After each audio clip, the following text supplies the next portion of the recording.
The Air Permits branch frequently receives incomplete air permit applications. This video will give a short overview of administrative completeness and some of the common application omissions. An administratively complete application is one that contains all of the information required by the regulations. This includes information requested on forms and additional attachments. Complete applications are important because they reduce permitting time.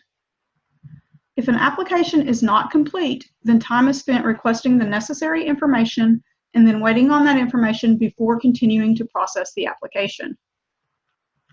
For Title V renewal applications, if you do not submit a complete application at least 6 months prior to the permit expiration date, then you do not have an application shield. This means that if your permit is not issued by the expiration date, then your permit expires on the expiration date.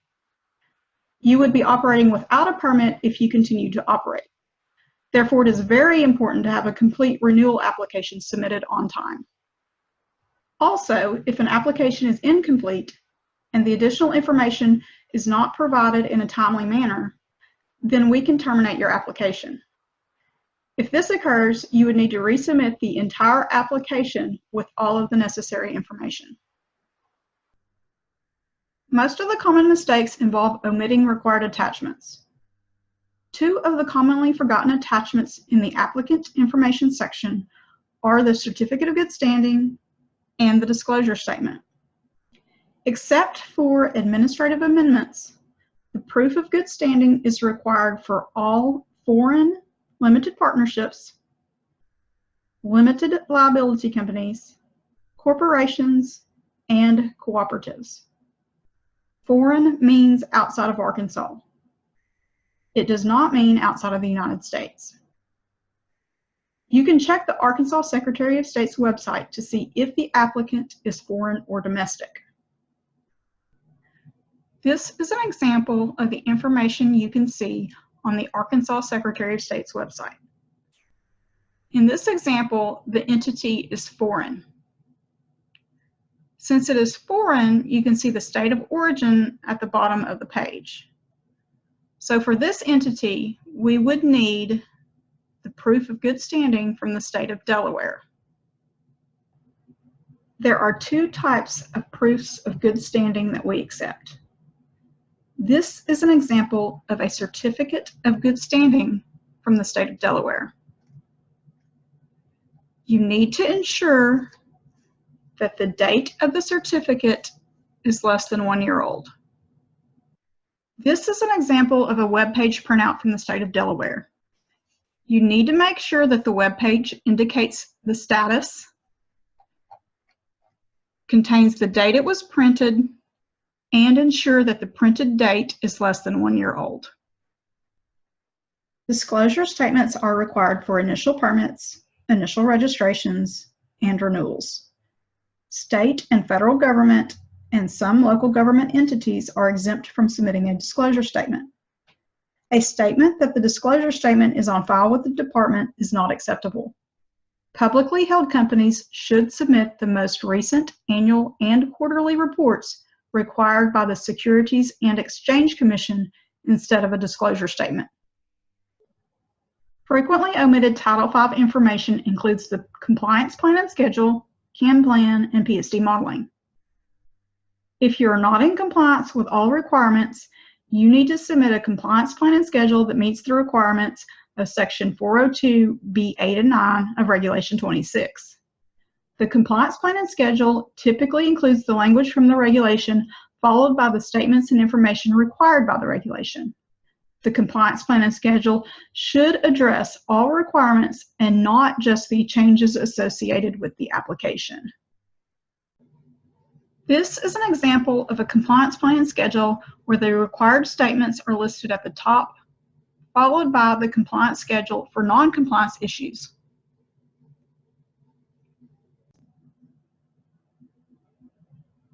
This is an example of a compliance plan and schedule where the regulatory provisions are listed, followed by the facility statement regarding that provision. You need to ensure that you are stating what the regulation requires and not adding or taking away from it. Compliance assurance monitoring plans are necessary for Title V applications involving emission units that have pre-control emissions that meet the major source threshold and have a pollution control device to achieve compliance with permitted emission limits. Title V facilities should evaluate each source and supply a CAM plan when it is applicable. This is an example compliance assurance monitoring plan.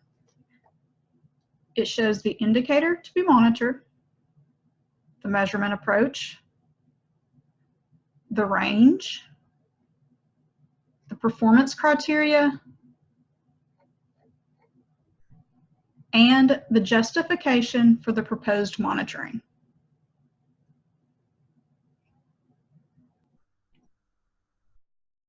For PSD applications, you will need to provide the required PSD modeling for all pollutants that exceed PSD thresholds. If you do not, your application will not be complete.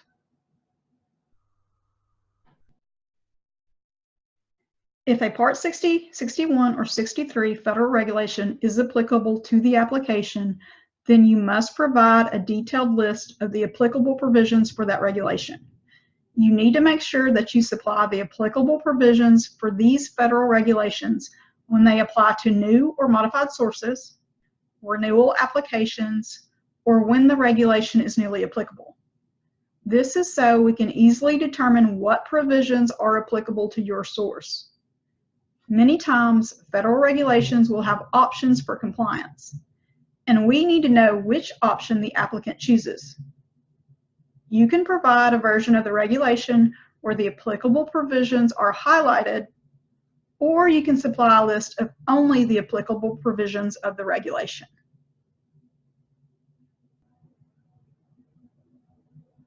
This is an example of a detailed list of the provisions of a federal regulation where the applicability of each provision is addressed. This is an example of a federal regulation where the applicable provisions of the regulation are highlighted. So the entire regulation is provided, but only the applicable provisions are highlighted. Whichever method you choose to provide, you need to ensure that we can easily determine which provisions apply, and if applicable, which compliance option you choose. The plot plan and a legal description are frequently left out of the site information. A plot plan needs to indicate the location of the sources. It also needs to be to scale and have the scale indicated on the drawing. This is one example of a plot plan that indicates the sources and it gives the scale. This is another example of a plot plan that indicates the sources and indicates the scale.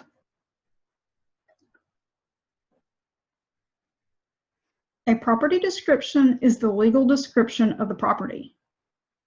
Property descriptions will list the section, township, and range of the property and can typically be found on land deeds.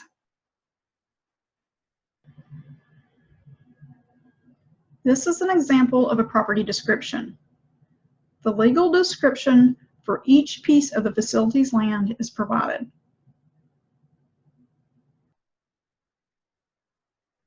Emission calculations for sources and insignificant activities and emission rate tables for criteria pollutants and hazardous air pollutants are often omitted. Please make sure that you include calculations for every source affected by the application and the emission rate tables for that source. Emission calculations should be provided for all hazardous air pollutants and all criteria pollutants. If it is a renewal application, include the calculations and emission rate tables for every source in your current permit unless the source is being removed in the renewal.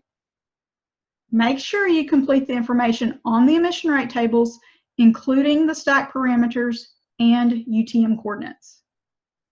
Attaching partially completed forms will also result in your application being deemed incomplete. Many of the insignificant activity categories have emission rate thresholds. We need you to provide the calculations for the insignificant activities in these categories to ensure that the thresholds are not being exceeded. All Category A insignificant activities require calculations except A4, 6, 8, and 12. You will need to provide the calculations for all other A categories.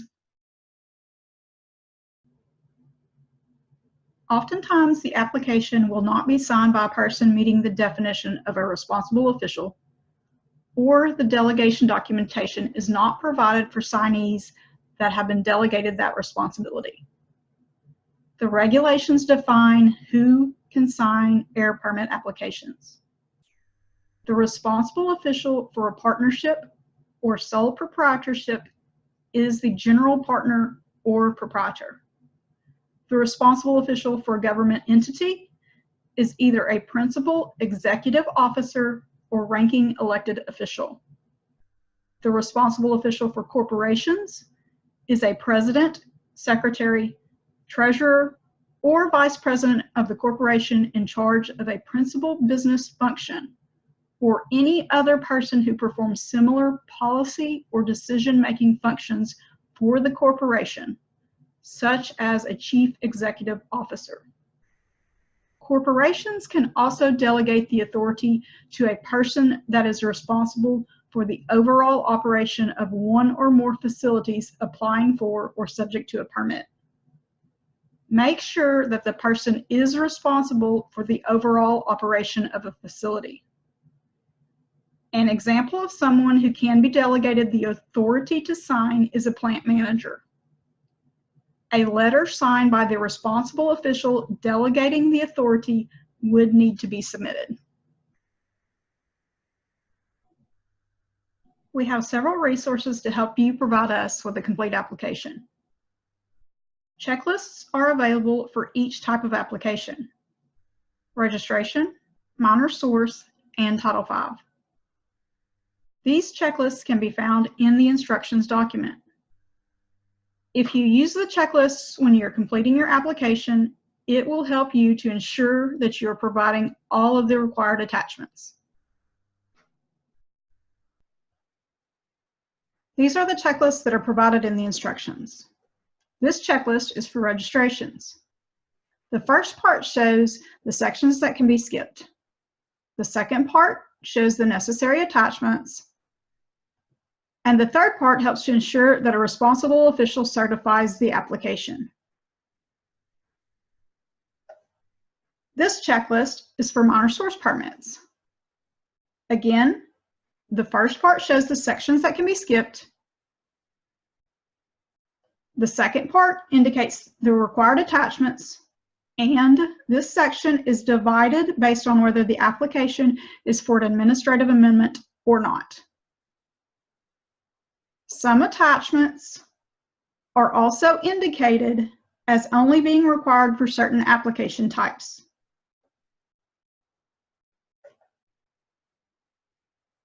The third section is the same as for registrations, where we are trying to ensure that you submit a properly certified application.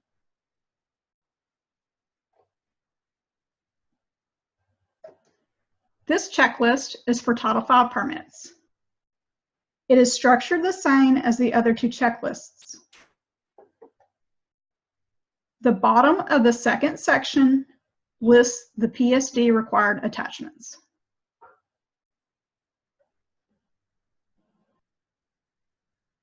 Both paper and online submissions are structured to guide you through the required information and attachments. The paper form is limited in how much guidance we can provide.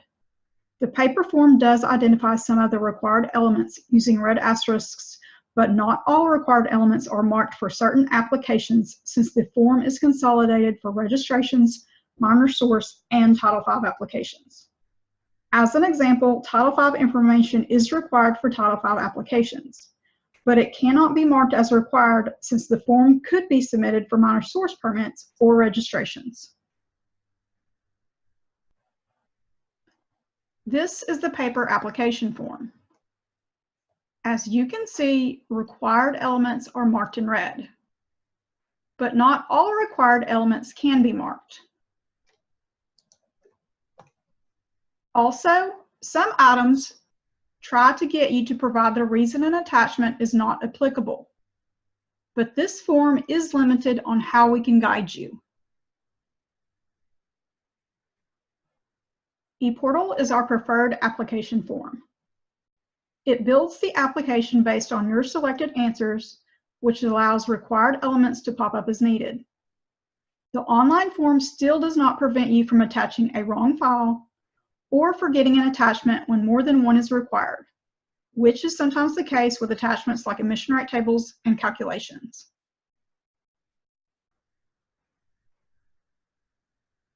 This is the ePortal form.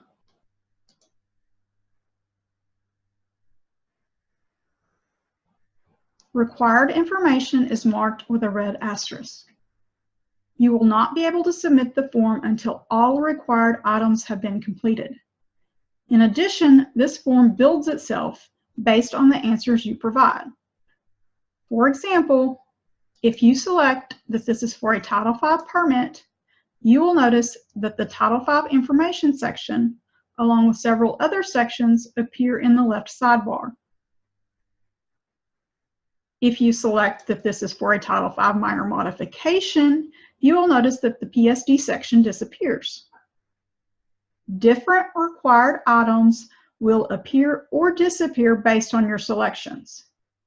This is one of the reasons why this is our preferred form. Another tool available to you is pre-application meetings. We can arrange a pre-application meeting where we review your application for completeness before it is submitted. Also, if you are submitting through ePortal, you can share your submission with an AIR engineer supervisor to review it for completeness before it is submitted. If you request either of these, please correct any noted deficiencies before submitting your application. If you have questions, you can always contact the AIR Permits branch at the number on the screen. This video covers some of the common mistakes, but it does not cover all of the mistakes. So please use the resources available to help you to submit a complete application. Also, please carefully review your application before submitting it. This concludes the Application Completeness webinar. Please contact us if you have any questions.